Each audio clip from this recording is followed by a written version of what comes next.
अस्सलाम वालेकुम दोस्तों। आज हम लोग आए हैं बुधवार बाज़ार साकरपेट में।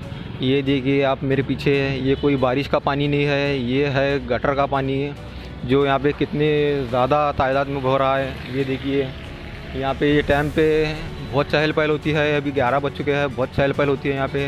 इस वक्त कुछ भी चहल पहल नहीं है यहाँ पे, लोग आना पसंद नहीं कर रहे हैं। ये देखिए दिखाएँ, ये देखिए किस तरह से यहाँ पे पानी भी जा रहा है। ये देखिए कैसा रोड क्रॉस कर रहे हैं लोग।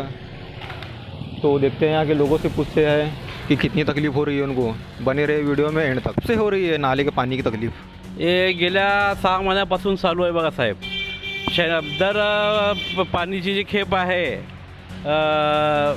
त्यावेळी हे पाणीच्या हे येतं आहे आणि सर्व दुर्गंध वास असते आणि वर्षे संपूर्ण गटार पूर्ण भरून पडलेले आहेत, तोडून झालेले आहेत।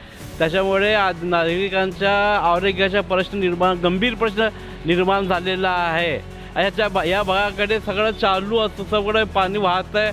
मुख्य रस्ता आहे, जनवस्ती आहे, बाजारपेठ आहे, कोणी अधिकारी येऊन त्याची दखल घेत नाही, काय नाही।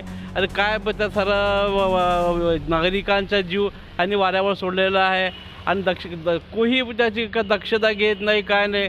कर्मचारी मालिक आहेत का नाही हा प्रश्न सुटतोय किंवा हा भाग वगळून टाकला आहे असं वाटतं आम्हाला। यहाँ पे आरोप लगा रहे हैं लोग कि यहाँ पे जो पाइपलाइन है अंदर की है, जो ड्रेनेज की पाइपलाइन बहुत छोटी डाली गई है। क्या ये सच है? नहीं, ये जे टाकली नाल्याला हे ड्रेनेज आहे हे महापालिकेच्या अधिकाऱ्यांनी टाकलेली आहे। पण हे पाणीचं काय तुडून भरते आणि गटार दर दिवसांनीच रस्त्यावर पाणी येतं आहे, तर गटार येत आहे। त्यामुळे ते काय ते कुठे काय हे झालेलं आहे, पूर्तता आहे काय तर लिकेज काय प्रॉब्लेम आहे समजा कोणी याची दखल घेऊन काय करत नाही, काय नाही। त्याच्यामध्ये हा प्रश्न फार गंभीर स्वरूपाचा आहे। ह्या प्रश्नावर तातडीने लक्ष देणे अति गरज आहे। शुक्रिया। Okay, thank you.